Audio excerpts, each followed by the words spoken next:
Olá, bom dia, que Deus abençoe poderosamente a vida de todos vocês, alunos do Instituto Charles Ruffman.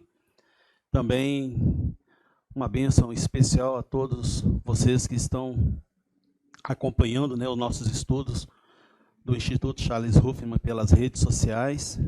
Que Deus esteja com você, que o Espírito Santo esteja operando, na sua vida, no seu coração, e que a palavra do Senhor encontre moradia em sua vida, em seu coração, e transforme você para a honra e glória de Deus Pai Todo-Poderoso.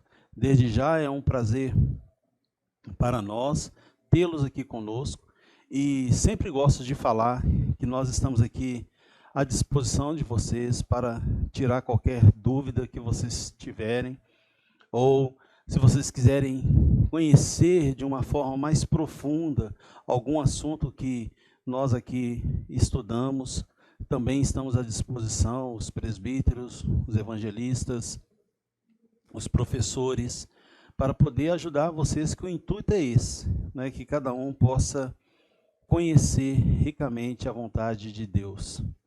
Ok, nós estamos estudando as cartas de Paulo, e estamos falando aqui da carta de Paulo ao povo de Éfeso, sempre lembrando que essa carta ela foi lida em outras igrejas também, daquela região da Macedônia, da Ásia.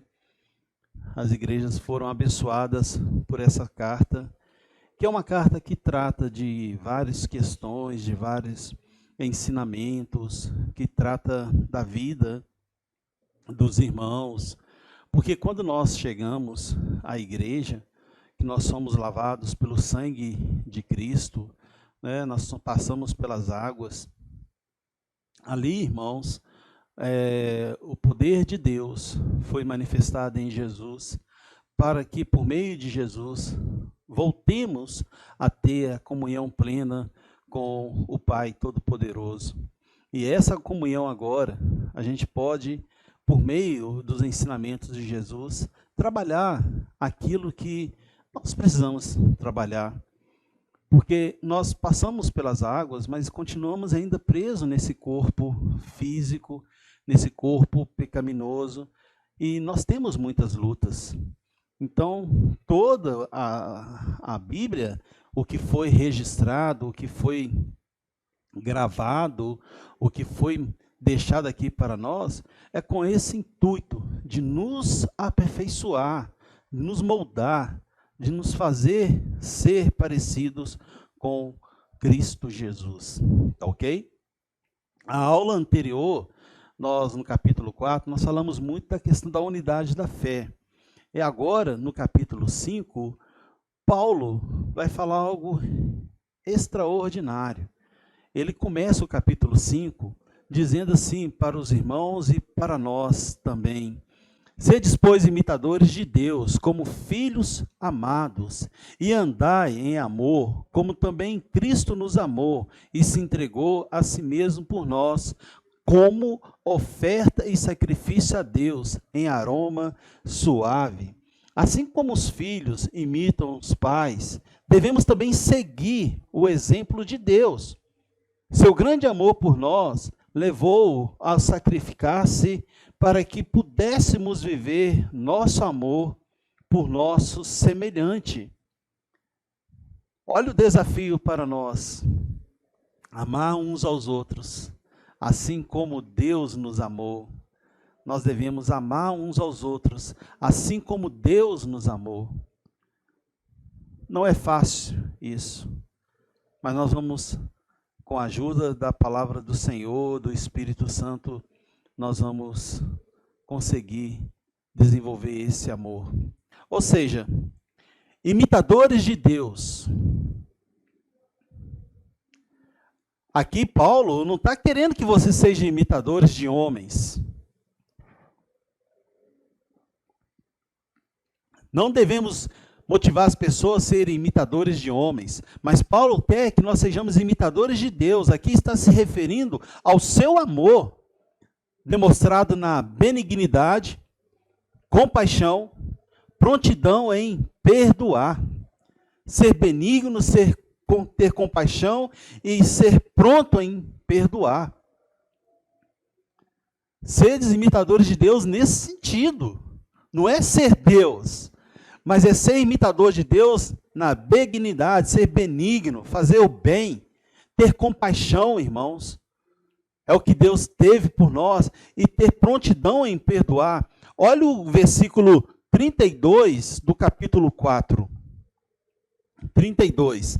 Antes, sedes um para com os outros benignos, compassivos, perdoando-vos uns aos outros, como também Deus em Cristo vos perdoou. Então, se você está aí no teu coração, irmão, você tem dificuldade de perdoar,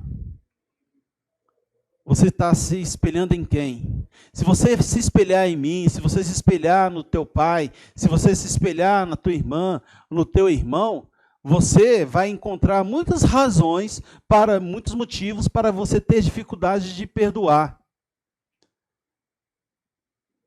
Mas se você se espelhar em Deus, como Paulo está pedindo, você vai se sacrificar para perdoar o seu irmão, perdoar o seu semelhante. Sabe por quê? Porque no verso 2 diz: andai em amor, como também Cristo nos amou e se entregou a si mesmo por nós, como oferta e sacrifício a Deus em aroma suave.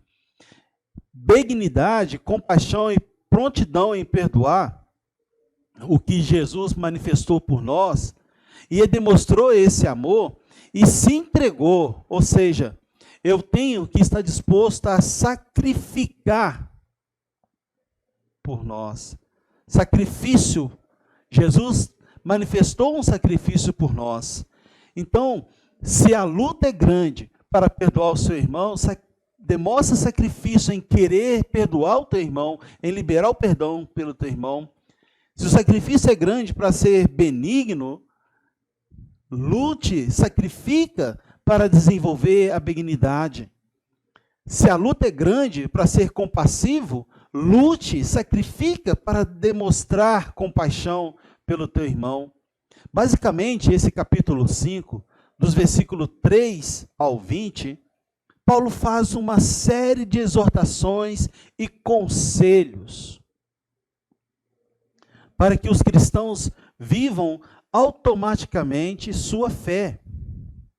Em outras palavras, os cristãos são e devem viver como filho de Deus, sendo como modelo supremo o ato de amor de Cristo na cruz, onde ele entregou sua vida por nós. Vida nova compreende a renovação de todas as atitudes do homem. Essa é a resposta livre ao dom de Deus. É bem interessante, né, irmãos? A gente vai ver aqui os versículos. Olha o que ele diz. Mas, versículo 3, a impudicícia e toda sorte de impureza ou cobiça, nem sequer se nomeie entre vós, como convém a santos, nem conversação torpe, nem palavras vãs ou chocarrices. Né? Chocarrices, eu anotei aqui, tirar sarro. Sabe aquela coisa, irmãos, às vezes pessoas tiram sarro umas das outras, né? Deus não aprova isso. Devemos tomar cuidado. É bem interessante o que Paulo vai estar mostrando aqui, o fruto da luz e as obras das trevas. Eu torno a falar, irmãos, que não é fácil isso, tá? Não é fácil. Se fosse fácil, a igreja ela estava em outro patamar. Se fosse fácil. Mas Paulo demonstra para nós aqui o que nós precisamos é lutar contra essas obras das trevas, essas obras da carne. O verso 4, nem conversação torpe, nem palavras vãs ou chocarrice, coisas essas inconvenientes, antes pelo contrário, ações de graça. Então, impudicícia de toda sorte de impureza ou cobiça, nem sequer nomeie entre nós, longe da imoralidade, longe da impureza, como convém santos. Nós somos santos, nós somos separados do mundo. Antes nós vivíamos no lixo desse mundo, hoje não. Hoje nós vivemos para a honra e glória do Senhor. Hoje nós vivemos através da ação do Espírito Santo. Hoje nós precisamos estar buscando uma mente, renovação da nossa mente, renovação das nossas vontades, lutar para que nós estejamos inclinados para as coisas do Espírito. Olha o verso 5, sabei, pois isto, nenhum incontinente ou impuro ou avarento que é idólatra tem herança no reino de Cristo de Deus. Ninguém vos engane com palavras vãs, porque por essas coisas vem a ira de Deus sobre os filhos da desobediência. Paulo está deixando claro, irmãos, que quando nós decidimos andar com Cristo, servir a Cristo, nós decidimos buscar uma mudança de vida. Porque se você não mudar, se você não, por meio da fé, por meio da palavra, por meio da ação do Espírito Santo, certa vez Paulo, Tiago, quer dizer, ele escreve na tua carta assim, mostre a sua fé sem obras, que eu mostro as minhas obras mediante a minha fé, ou seja, uma fé operante, uma fé que transforma, uma fé que te dá, que faz mudanças, uma fé que nos leva a render aos pés de Cristo, uma fé que nos leva a desenvolver o temor, uma fé que nos leva a desenvolver a obediência, uma fé que nos leva a desenvolver a vontade, o desejo de sacrificar para manifestarmos unicamente a vontade do Senhor em nossas vidas. E ele então continua dizendo aqui para nós, ninguém vos engane com palavras vãs, porque por essas coisas vem a ira de Deus sobre os filhos da desobediência. Paulo não deseja que os irmãos lá, eu gosto muito, irmãos, de entender o que a igreja estava vivendo naquele momento. Então, havia desobediência, e Paulo está falando, ninguém vos engane com palavras vãs, porque por essas coisas vem a ira de Deus sobre os filhos da desobediência, a idolatria, impureza, ações impuras. Sobre essas coisas vem a ira de Deus sobre os filhos da desobediência, porque uma vez que eu sou filho, mas eu ainda vivo manifestando o livre e espontânea vontade, esse desejo da carne, eu demonstro que é uma rebeldia, eu demonstro uma desobediência a Deus, e a ira de Deus vai vir sobre mim. Não vai vir como um castigo, irmãos. Vai vir no dia em que Cristo voltar, romper os céus, vir buscar a sua igreja, eu vou passar por um juízo, eu vou passar por um julgamento, e vai ser revelada a minha desobediência.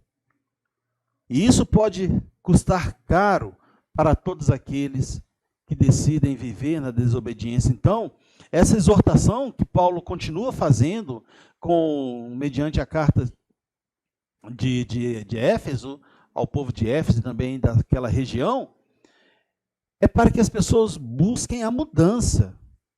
A mudança é fundamental. Portanto, não sejas participante com eles. Afaste daqueles que não querem buscar mudança. Afaste daqueles que não querem viver debaixo da obediência de Deus. Afasta daqueles que já foram advertidos, já foram exortados, já foram admoestados, já foram, né, procurados pelo evangelista, pelos presbíteros, mas eles não querem. Então, afaste. No verso 7, portanto, não seja participante com eles, pois outrora eras treva, porém agora sois luz no Senhor, andai como filhos da luz. Nós temos uma responsabilidade, irmãos, de exalar o perfume de Cristo, exalar as ações de Cristo, sermos como Cristo. Nós temos que fazer a diferença na nossa sociedade, na nossa comunidade. As pessoas têm que conhecer a igreja do Senhor, a parcela do corpo de Cristo que é estabelecida naquela comunidade, naquela sociedade, tem que fazer diferença em todos os aspectos, em todos os sentidos. As pessoas têm que nos ver, homens, mulheres, jovens, crianças, como pessoas diferentes, não no estereótipo, na roupa, ter um padrão que não representa nada, que não significa mudança de vida, transformação de vida, mas é de dentro para fora. Nós vamos exalar essa mudança de dentro para fora. É o nosso compromisso. As pessoas vão ver que nós exalamos a luz de Cristo, por meio das nossas ações, por meio do nosso agir, por meio do nosso falar. É isso que Paulo quer.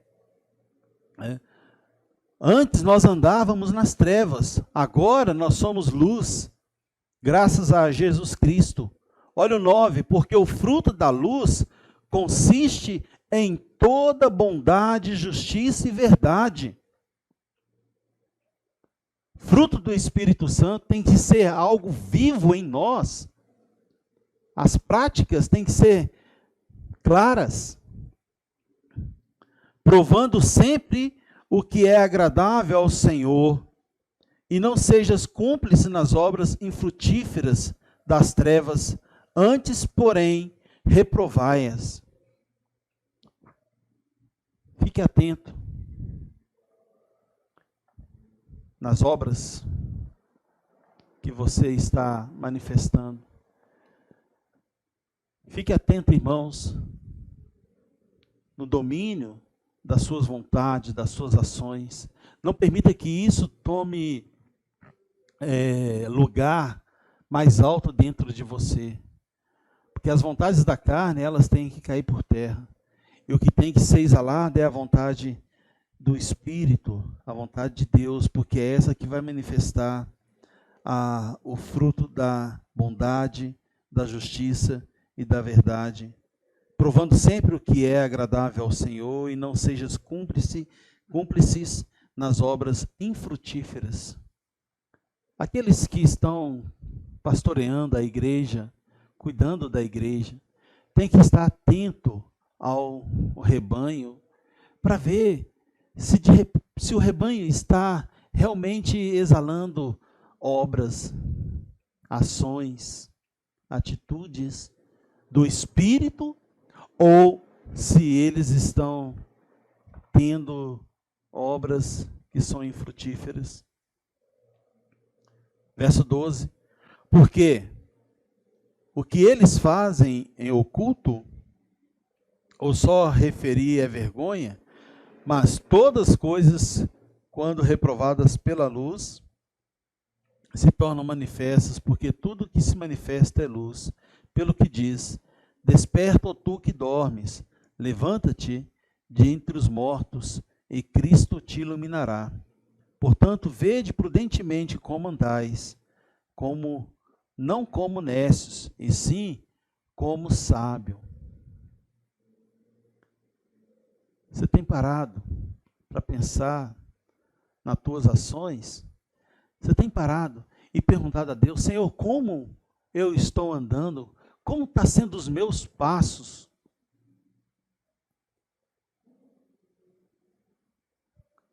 Você tem parado para pensar sobre isso, meu irmão? Remindo o tempo, porque os dias são maus.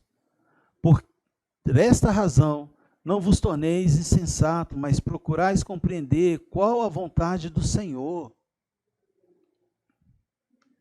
Qual é a vontade do Senhor para a tua igreja? Qual é a vontade do Senhor para a minha vida de forma individual? Qual é a vontade do Senhor? E não vos embriagueis com vinho, no qual há dissolução, mas enchei-vos do Espírito. Eu gosto muito, irmãos, porque Paulo está falando das lutas, da vida daqueles irmãos, das dificuldades daqueles irmãos. Paulo não está reprimindo aqui, falando que você não pode tomar um vinho. Ele está falando que a Bíblia fala que o vício, que o viciado, né, que é o embriagado, né, esses não vão herdar o reino dos céus. Esses são dependentes, ok?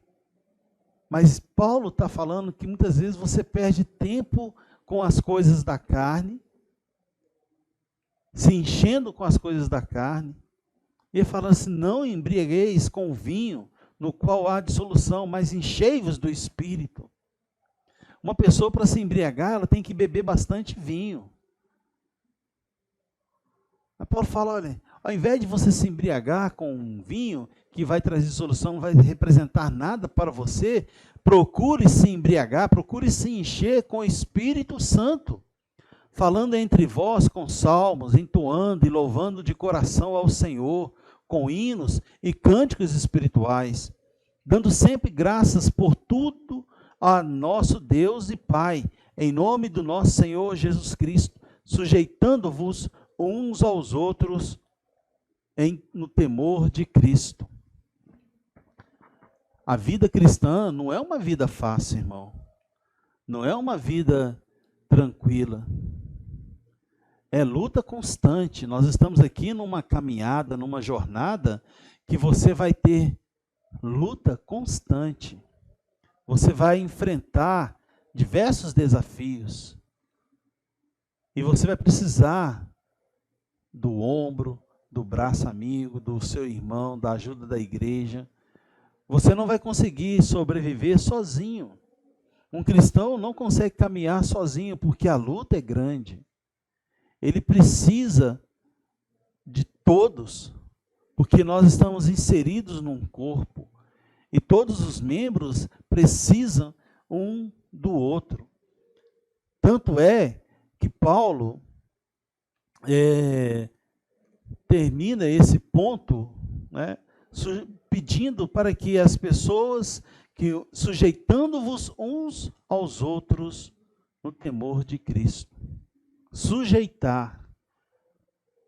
Eu preciso sujeitar o meu irmão precisa sujeitar a mim, para que a gente consiga ter facilidade para caminhar e resolver os problemas, um ajudar o outro, respeitando as fraquezas, os limites, as dificuldades, criando expectativas de melhoras, de mudanças, mas não se frustrando se você vê que está demorando a transformação e a mudança do seu irmão. Então, quando ele fala de sujeitar, você vai sujeitar ao seu irmão e você vai desenvolver a paciência pelo seu irmão, ser longânimo com o seu irmão, vai desenvolver a compaixão pelo seu irmão, a benignidade pelo seu irmão, porque é um processo. Eu vejo Paulo exortando os irmãos aqui, e não quer dizer que no dia seguinte eles já não tinham nenhum problema. É um processo, eles tiveram que trabalhar aquilo dentro deles. É um processo que acontece comigo hoje, acontece com você hoje. É uma caminhada. Alguns desenvolvem mais rápido, outros menos. Mas o que importa é que todos estão desenvolvendo, todos estão caminhando. E ele, então, entra, né, a partir do versículo 22, ele vai falar sobre a família, um lar, marido, mulher, filho. Ele vai entrar nesse aspecto agora. Ele vai falar sobre isso. Olha como que a gente, irmãos, tanta coisa que a gente consegue ver e Paulo tratar com aquela igreja, como que é rico a carta de Paulo, como ela é rica. E com certeza deviam de ter casais enfrentando problemas, dificuldades, irmãos. Mas não se assustem. Graças a Deus que eles estão na igreja para poder tratar os seus problemas, para poder ouvir a palavra de Deus, para com a ajuda do Espírito Santo buscar uma solução, uma resposta, ou ter um norte para como caminhar. Mas em primeiro lugar, sujeitando-vos uns aos outros. Marido, sujeita. Esposa, sujeita. Sujeitando-vos uns aos outros. Aqui podemos entender, a partir desses versículos seguintes que nós vamos ver aí, a partir do versículo 22, podemos entender que Paulo analisa as 3 relações fundamentais da família antiga: mulher, marido, filhos. Mulher, marido, filhos e pais, escravos e patrões. É o que nós vamos ver aqui. Ele vai tratar desses três relacionamentos: marido e mulher, filhos e pais, escravos e patrões. Você consegue pegar a visão, você consegue analisar, ver a cena, trazer ela na sua memória. E aí você imagina como esses irmãos agradeciam a Deus pelas palavras, né, pela carta de Paulo que chegou até eles, para trazer, né, para ajudá-los aqui na sua caminhada, para ajudá-los na sua luta como cristãos. Vamos fazer a leitura dos versículos, a partir do versículo 22. As mulheres sejam submissas ao seu próprio marido, como ao Senhor, porque o marido é o cabeça da mulher, como também Cristo é o cabeça da igreja, sendo este mesmo o Salvador do corpo. Como, porém, a igreja está sujeita a Cristo, assim também as mulheres sejam em tudo submissas ao seu marido. Maridos, amai vossa mulher, como também Cristo amou a igreja e a si mesmo se entregou por ela, para que a santificasse, tendo-a purificado por meio da lavagem de água pela palavra, para apresentar a si mesmo igreja gloriosa, sem máculas, nem ruga, nem coisa semelhante, porém santa e sem defeito. Assim também os maridos devem amar a sua mulher como ao próprio corpo. Quem ama a esposa, a si mesmo se ama, porque ninguém jamais odiou a própria carne, antes alimenta e dela cuida, como também Cristo o faz com a igreja, porque somos membros do seu corpo. Eis porque deixará o homem a seu pai e a sua mãe, e se unirá à sua mulher, e se tornarão os dois uma só carne.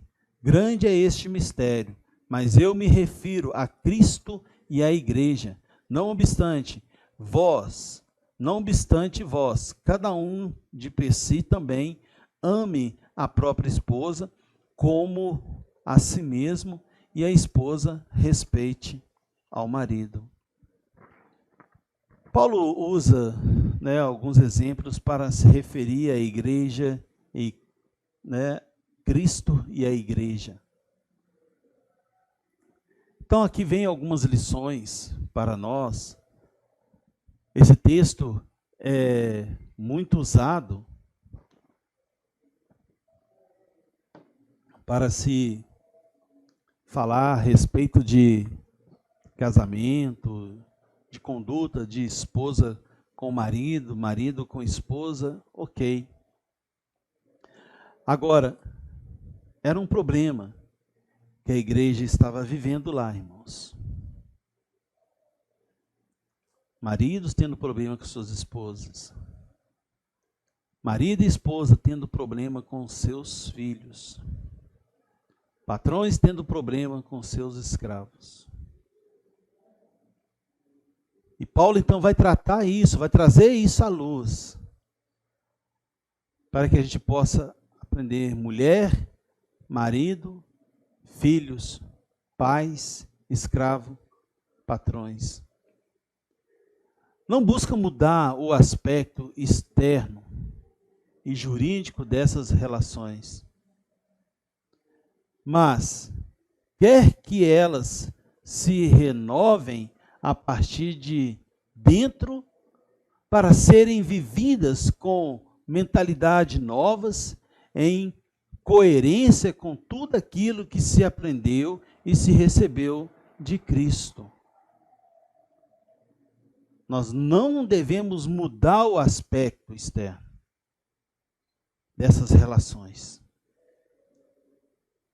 Lembra da carta de Paulo a Filemon? Onésimo, que era o seu escravo e fugiu, mas ele encontrou com Paulo e Paulo tratou com ele, ele confessou o seu pecado, ele já conhecia Paulo, ele se arrependeu do seu pecado, ele conheceu Cristo, ele se batizou, mas Paulo deixou claro para ele, você continua sendo ainda escravo de Filemon, e você precisa voltar. Essa ordem não pode mudar. Nós não devemos querer mudar a ordem jurídica das coisas. Filho sempre vai ser filho. Filho não vai chegar uma hora que vai mandar nos teus pais, porque ele é filho. O dia que ele casar, constituir sua família, ele vai passar a ter a identidade de filho, mas ainda a identidade de pai, e ele vai ter autoridade sobre os seus filhos. Mas ainda assim, se os pais estiverem vivos, ele ainda vai estar debaixo da autoridade dos seus pais. Ele precisa de respeitar os seus pais. E marido e mulher, essa é a ordem. Cada um tem o seu papel, cada um tem a sua finalidade. É a mesma coisa de Cristo e a igreja. Cristo é o cabeça e essa igreja precisa se submeter ao cabeça que é Cristo para que ele governe bem. Lembra que nós falamos aqui no capítulo 4 da unidade, buscar a unidade da fé. Lembra que nós falamos aqui que nós precisamos nos submeter à ação plena do Espírito Santo. Lembra que nós falamos que nós não podemos servir a dois senhores. Então nós precisamos submeter a Cristo como igreja, que é o corpo e Cristo é o cabeça, e deixar Cristo então agora governar e reinar e cuidar da igreja segundo a sua vontade, porque ele sabe como que é, como que deve ser, segundo a vontade que agrada ao Pai, porque o propósito dele é de entregar essa igreja gloriosa, ter um encontro final, o casamento, entregar a noiva ao altar de Deus, aqueles nos quais ele veio buscar como pastor, e que hoje forma o corpo. É muito importante nós entendermos isso, irmãos.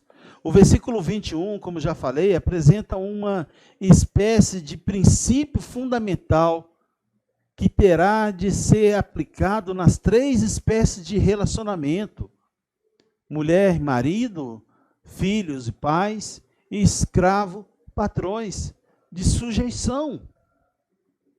Porque nós não podemos esquecer também que são todos ali o que? Cristãos, são todos ali filhos de Deus. A submissão de que fala aqui pode ser compreendida como forma, né? Como forma de amor. Ok? A submissão que Paulo fala pode ser compreendido como forma de amor caracterizado pela humanidade e adoção. O temor de Cristo, irmãos, apresenta a motivação. Assim como Cristo é o Salvador de todos, ele será também o juiz de todos. A gente vê muitas discussões aqui, achando que nos dias de hoje, olha, irmãos, a gente não podemos misturar as coisas, devemos estar atentos a isso também. O mundo tem uma visão das coisas. A nossa visão é segundo a vontade de Deus, é segundo a palavra de Deus. Ok? E nós precisamos de submeter à vontade e à palavra do Senhor, como ela diz. Nos versículos 22 ao 33, Paulo compara a relação entre Jesus, Cristo, e a igreja com a visão do matrimônio. É de suma importância a gente sempre lembrar que o propósito de Paulo é de trazer resposta e solução para os problemas que estavam acontecendo. Nos dias de Paulo, mulheres, crianças e escravos deveriam se submeter ao chefe da família. Os escravos deveriam obedecer até que se tornassem livres. Olha que interessante, né? Tinha um período que o escravo, ele ganhava a liberdade dele. Mas eu não me recordo onde está no Velho Testamento, eu posso pegar depois para vocês, que no decorrer da vida daquele escravo, ele acaba constituindo família. Ele casa, tem filhos. Aí chega o período em que ele ganha a liberdade dele. Mas a liberdade é só dele. A esposa e os filhos não ganham liberdade. Ou seja, ele poderia ir embora, não mais servir aquele senhor, mas a família ficaria. Mas ele poderia tomar uma decisão de se tornar escravo até a morte. Aí ele passava, por um ritual que é debaixo de um arco. Ali ele estava então se declarando que iria servir aquele senhor até a morte, mas aquela decisão é por causa da esposa e dos maridos, da esposa e dos filhos, ok? Os meninos, até que se tornassem adultos, e as mulheres e as meninas durante toda a vida. Essa questão de respeito, de sujeitar, de obedecer, um filho, enquanto ele está debaixo dos cuidados do pai, o filho macho, ele tem que obedecer às ordens do pai. Ele está submisso às ordens do pai. Mas depois que ele sai da casa do pai e que constitui a sua família, ele já não está mais debaixo das ordens do pai. Imagina bem, se eu tenho um filho, o Guilherme, e tem hoje a sua esposa, a Carolina, e tem a sua filha, minha netinha, a Bianca. Ele tem a sua casa, ele tem os compromissos, ele tem os seus afazeres com a sua esposa, tem toda uma vida, uma rotina com eles. Imagina se eu ligo para o Guilherme e falo assim, Guilherme, vem aqui para você fazer isso e isso aqui para mim. Aí ele lembra que ele tem que ser submisso a mim, mas essa submissão ele foi até constituir a sua família, porque depois que ele constitui sua família, ele tem que priorizar a sua família. Então ele pode falar assim, não pai, agora não dá, porque eu tenho um compromisso com a minha esposa. Está vendo por que é isso? Não que ele não precisa mais de obedecer, mas ele precisa de priorizar a sua família. que agora ele tem uma família, porque senão eu chamo e falo, tá bom, pai, estou indo. Ele deixa a família dele lá e Carol estava para resolver um assunto importante com ele, vai ter que adiar tudo aquilo, vai trazer um problema para a família dele, com a esposa dele, à noite ele vai ter discussão. Por quê? Porque ele foi lá fazer o que eu pedi. Ele pode falar, seu pai, agora não dá, porque eu tenho que resolver um problema com Carolina, mas a gente pode deixar isso para depois? É tudo conversado, irmãos. É tudo conversado. As mulheres, a mulher e as meninas, é durante toda a vida. Elas têm e são submissas ao chefe, né? Ao chefe da família. Paulo insistiu na igualdade de todos os crentes em Cristo. Olha o que diz Gálatas capítulo 3, versículo 28. Gálatas 3, versículo 28 diz assim: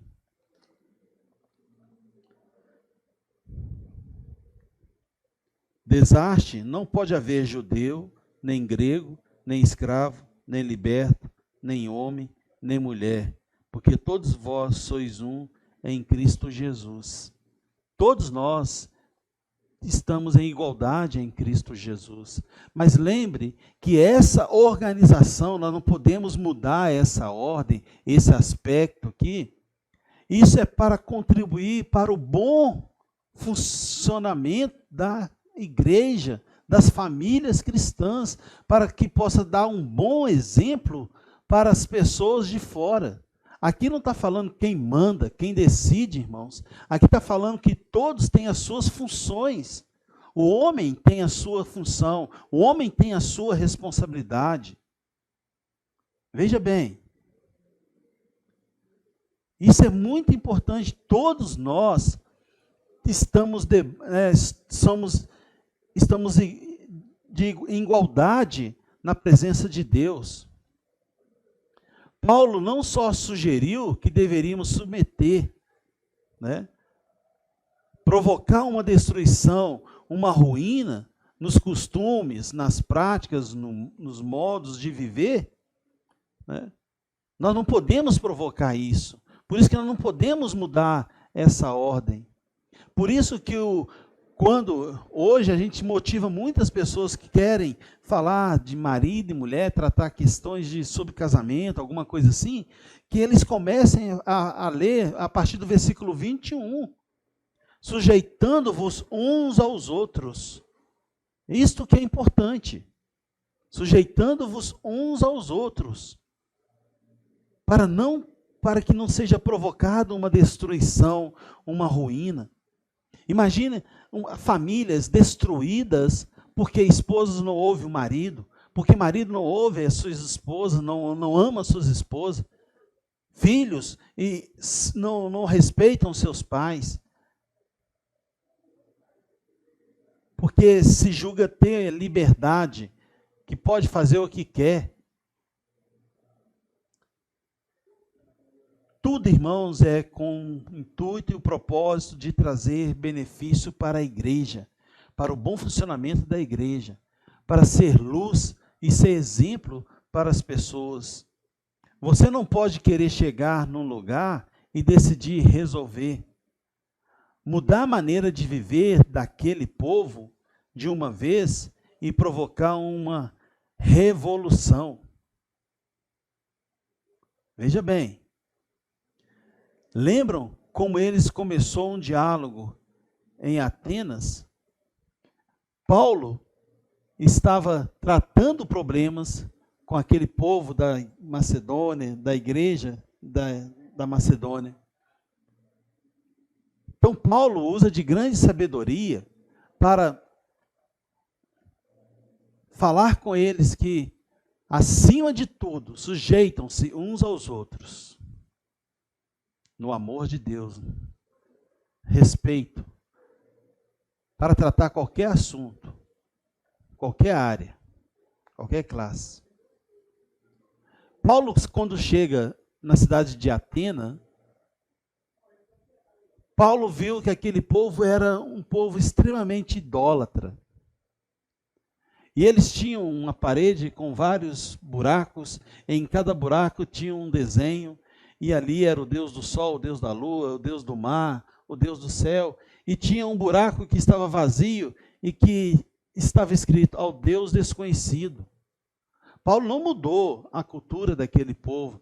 Paulo não chegou falando que eles estavam errados. Paulo chegou e falou assim, olha, eu adoro esse Deus que vocês adoram, que é desconhecido para vocês, mas hoje ele se faz conhecido, porque eu adoro esse Deus. E Paulo então pregou, e muitos atenienses mudaram e converteram em Cristo, foram batizados. Precisamos, irmãos, de sabedoria para lidar com os problemas, para lidar com os assuntos. Ele disse que se fez fraco para com os fracos. Em algum momento você vai ter que se fazer fraco para com o seu próximo. Ok? Ele está aqui, ele está aconselhando todos os cristãos a submeterem-se mutuamente por sua livre escolha. Esposa ao marido e também marido à esposa.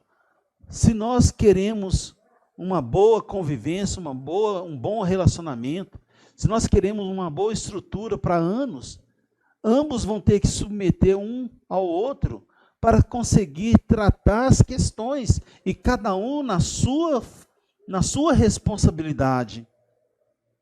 Escravo aos seus senhores, e também os senhores aos escravos. Os filhos aos pais, e também os pais aos filhos. Esse tipo de submissão mútua, que é mencionado aqui, preserva a ordem e a harmonia na família. Algumas pessoas distorcem o ensino de Paulo, dizendo que ele transfere uma autoridade limitada aos maridos. E não podemos concordar com elas, porque Paulo não diz isso, Paulo não fala isso. Paulo diz que as esposas, elas devem obedecer ao marido. Lembrando que esse ensinamento estava sendo aplicado para um grupo de pessoas ou cristãos numa região que os costumes eram muito diferentes e o obedecer não era muito popular. Paulo, nessa região da Macedônia, é a região gentia. A cultura era outra. Isso é importante a gente compreender. Algumas dificuldades, irmãos, os judeus poderiam ter facilidades em desenvolver mais rápido algumas coisas. Por quê? Porque eles vieram de um doutrinado, de um ensinamento de lei, de ensinos. A cultura deles, a mulher, como se comportava. Agora, a cultura gentia era outra. Era outra, totalmente diferente. O processo vai ser mais demorado. Mas Paulo está pedindo à igreja para que eles busquem essa mudança, para que eles busquem o que é a vontade do Senhor. Paulo, em nenhum momento, está colocando o homem aqui, como majorital. Mas o homem tem a responsabilidade, ele é o cabeça, e ele vai responder pela administração do seu lar. Ele vai responder pela sua esposa, pelos seus filhos, ele vai responder pela ordem da casa. Deus vai tratar com ele. Eu, como esposo, como marido, como pai, como avô, eu vou responder pela minha casa. Maria Antônia vai passar por algumas portas, mas eu vou passar por diversas portas, irmãos, que Deus vai tratar comigo. Se uma mulher, quando casa, começa a despertar ou manifestar dificuldades para submeter, e digo mesmo também aos homens, a primeira coisa, irmãos, que devemos fazer é parar. Parar tudo e procurar saber como foi a vida pregressa daquele ou daquela pessoa, desde a infância. Quando o casal demonstra dificuldade de relacionamento, de ter problemas, de obedecer, de submeter, então eles vão buscar uma ajuda. A primeira coisa não é chegar e abrir esse texto aqui e você talvez usar o texto de forma errada. Mas pare. Converse com eles. Procure saber como foi a vida pregressa deles. De repente, irmãos, eles não tiveram disciplina nenhuma. De repente, os pais não deram nenhum tipo de disciplina. De repente, passaram, não tiveram nenhum tipo de ordem no trabalho, na escola, não obedeciam. Então, cresceram totalmente desorganizados. E agora se unem. Isso é muito importante a gente pensar sobre isso, por quê? Porque às vezes o problema não é ouvir, mas o problema já está ali, desde a época da vida solteira, a pessoa tem um problema e agora tem que ser tratado. E aí ambos vão ter que ter paciência um com o outro. Olha como que é interessante isso. Tá? Olha como que é interessante. É procurar saber se no convívio com a família, se tinha um hábito de obedecer, se tinha um hábito de respeitar, disciplinar. Se no convívio com a família, se tinha o hábito de respeitar os limites, pedir por favor, se tinha regularidade para fazer as coisas, de repente não tinha.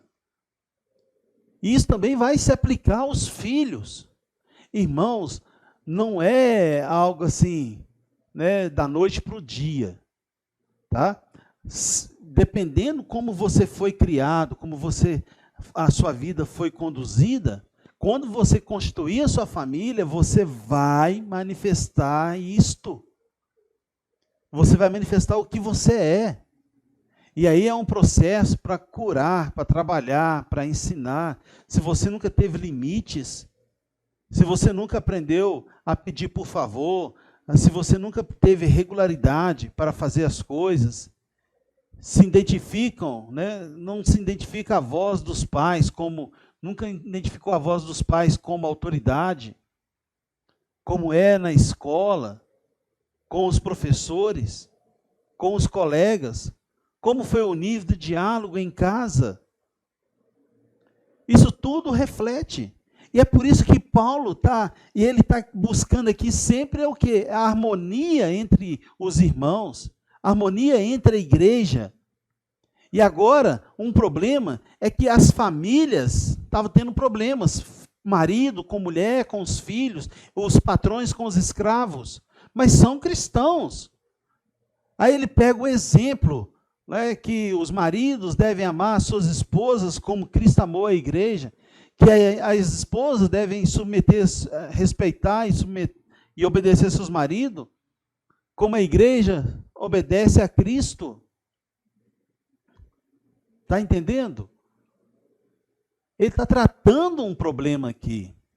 Agora, se você quer pegar esse texto para poder conversar com o casal, perfeito.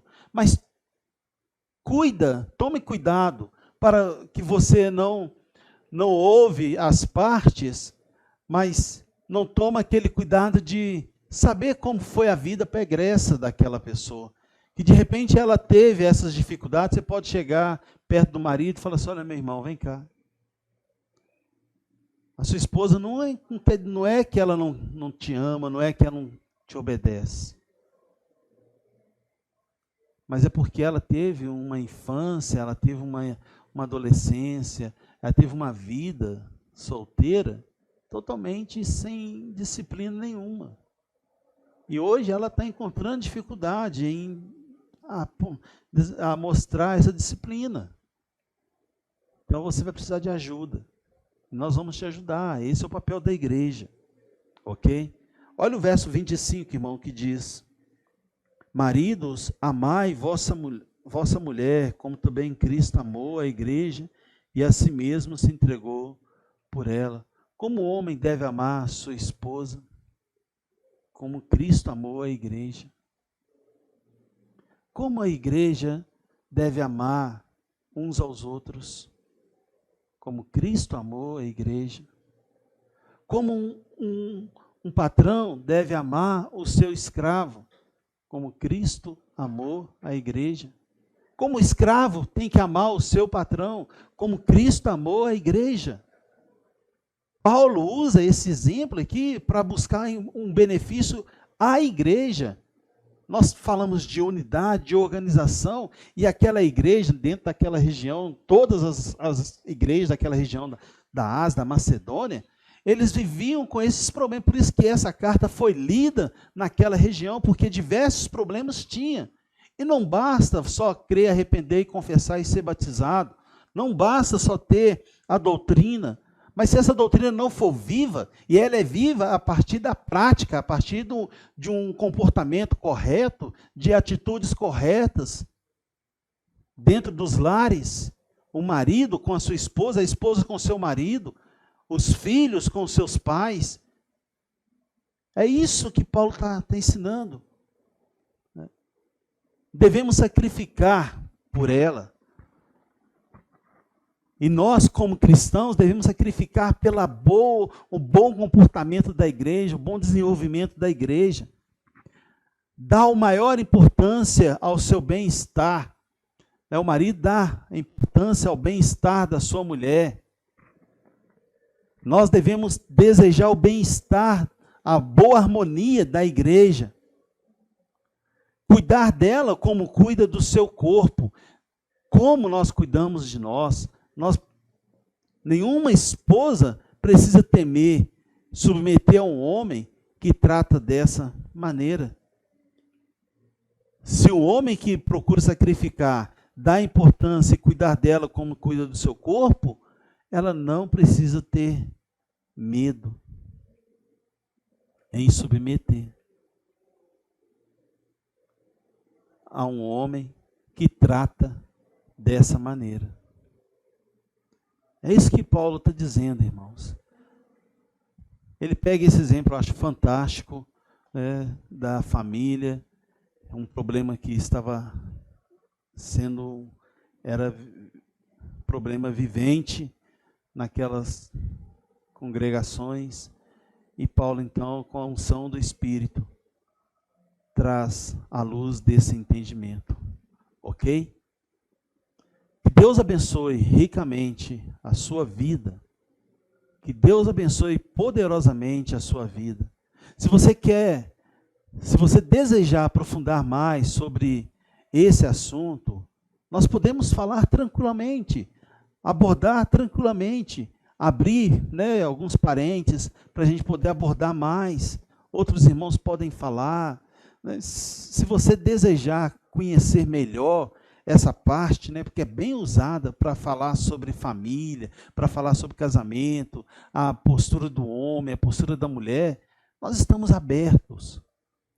Mas hoje eu queria mostrar para vocês que Paulo pega esse exemplo para que a gente pense na igreja, como que ele quer o convívio da igreja. Porque toda a carta é isso, buscar essa unidade, o vínculo da perfeição. Tá ok?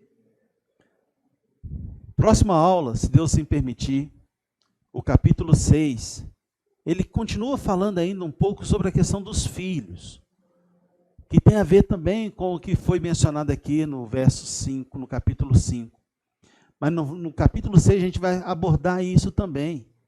Porque hoje, muitas famílias sofrem com essa questão. E muitas congregações, as igrejas também estão sofrendo em relação aos jovens. Nós mais velhos precisamos passar o cajado. Qual é a estrutura que nós estamos deixando? Qual é a preparação que nós vamos deixar para os jovens? Mas esses jovens, eles estão com desejo, estão com ambição de buscar isto, de querer aprender? Se Deus assim permitir, nós vamos abordar esse assunto na próxima aula e nós vamos fechar, o estudo de Efésios, que é o capítulo 6. Deus abençoe poderosamente a vida de cada um de vocês, alunos, que o Espírito Santo esteja trabalhando, operando ricamente na vida de vocês, e a todos vocês que estão nos assistindo, estão nos dando o privilégio de tê-los aí conosco. Nós estamos abertos para tirar qualquer dúvida, mas que Deus abençoe poderosamente o coração e a vida de cada um de vocês. Vamos orar e agradecer ao Senhor. Querido Pai, muito obrigado por esse momento tão especial que o Senhor nos concedeu, de estar examinando mais um pouco as Sagradas Escrituras. Nos ajude a buscar esta unidade segundo o vínculo da perfeição. Nos ajude a entender e compreender o texto da palavra do Senhor como o Senhor deseja. E que possamos realmente, Pai, buscar essas mudanças nas famílias, as atitudes, o comportamento de marido com mulher, de pais com seus filhos, de escravos com seus patrões, como naquela época. Hoje não é escravo, mas são seus trabalhadores. Hoje, muitos cristãos que têm empresas, Deus, eles não desejam colocar cristãos, seus irmãos, para trabalhar com eles, porque já tiveram algumas decepções. Então, que esses irmãos possam compreender que o fato de haver aquela ligação, aquela união em Cristo, isso não significa que ele pode ser descumpridor das ordens, das normas daquela empresa e ter uma postura totalmente que não é compatível às ordens, aos princípios, à doutrina daquela empresa, Pai, pelo fato de ser irmão do dono, do empresário. Então, que os irmãos possam compreender isso, e nós te agradecemos por ter nos deixado essa riqueza aqui conosco, porque por meio desses ensinamentos, a gente pode mudar as nossas atitudes e se tornar um pouco melhor na presença do Senhor. Nós te agradecemos e te bendizemos em nome de Cristo Jesus, e te pedimos que o Senhor nos conduza aos nossos lares, ao retorno às nossas casas, e que possamos ter um restante de dia debaixo dos cuidados do Senhor. É em Cristo que oramos. Amém.